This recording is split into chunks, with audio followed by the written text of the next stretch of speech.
की बात सुनकर शिवांश उत्साहित हो गया। यह देखकर मंदाकिनी ने अपना सर हिलाया।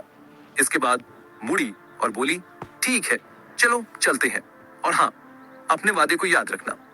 यह सुनकर शिवांश ने कुछ नहीं कहा, बस उसके पीछे पीछे चला गया। एक दिन की यात्रा के बाद शिवांश और मंदाकिनी दोनों ही एक जंगल से होते हुए गुजर रहे थे।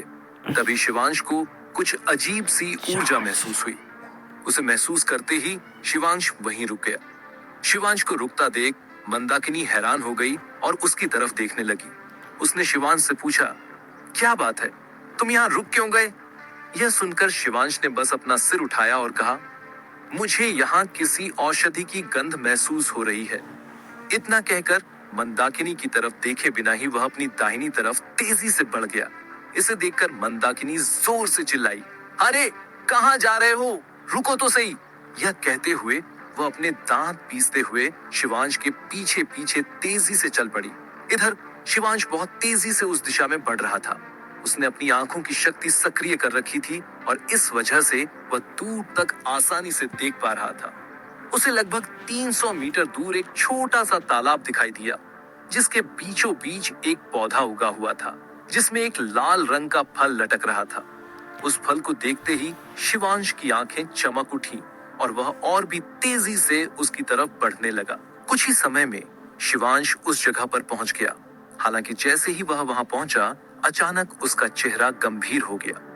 उसने देखा कि कुछ ही दूरी पर एक और व्यक्ति भी उसी दिशा में बढ़ रहा था और वह मंदाकिनी नहीं थी।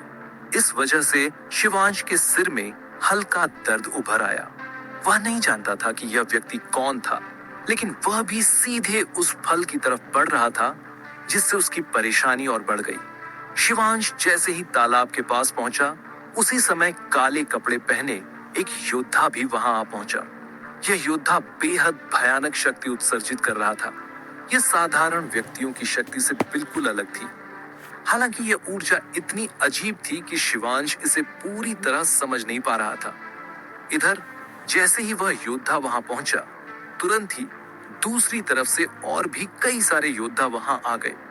उधर मंदाकिनी भी अब तक शिवांश के पास पहुंच चुकी थी और सामने देखने लगी। जैसे ही उसकी नजर उस फल पर पड़ी, उसकी आंखें चमक उठी। उसने हैरानी के साथ कहा, अमर ऊर्जा फल।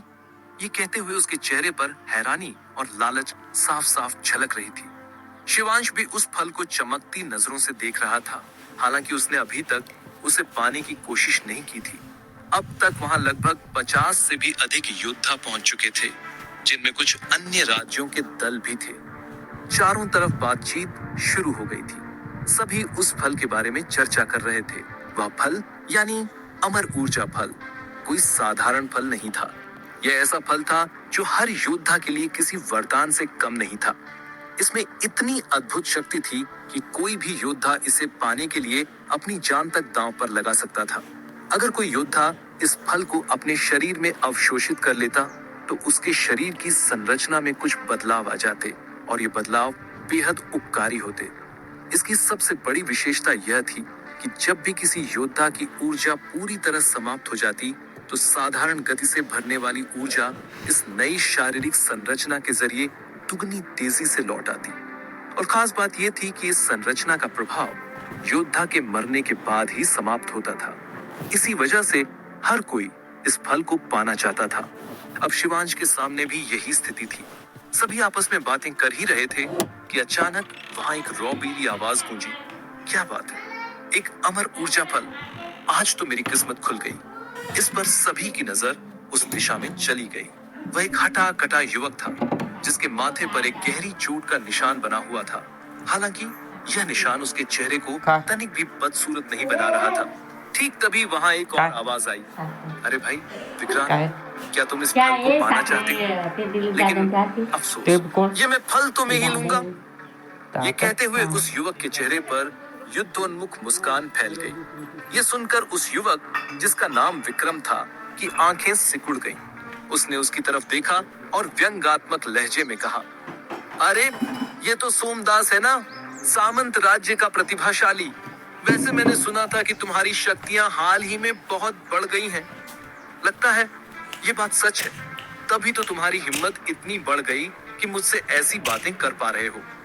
विक्रम ने उपहास उड़ाते हुए कहा, लेकिन उसके चेहरे पर दुश्मनी का भाव साफ झलक रहा था। उसकी बात सुनकर सोमदास हंसने लगा और पैनी नजरों से उसकी तरफ देखने लगा। तभी वहां एक तेज हवा की सरसराहट सुनाई दी और फिर एक और हट्टा कट्टा युवक, जिसके चेहरे पर कोई भाव नहीं था, तुरंत ही तालाब की तरफ बढ़ने लगा। इसे देखकर सभी के चेहरे के भाव अचानक बदल गए। विक्रम ने चिल्लाते हुए कहा, अरे कौन हो तुम? ये कहते हुए वह हड़बड़ाकर उसकी तरफ दौड़ पड़ा। इनमें से कोई भी मूर्ख नहीं था। जो अब भी अभी तालाब की तरफ जा रहा था, वह जाहिर तौर पर उस फल को प्राप्त करना चाहता था। शिवांश वहीं खड़ा होकर उस योद्धा की शक्ति जांच रहा था और यह देखकर चौंक गया कि वह भी एक विशुद्ध चक्र योद्धा था, यानी उसकी बराबरी का। शिवांश ने मन ही मन कहा, 17 राज्यों में ऐसे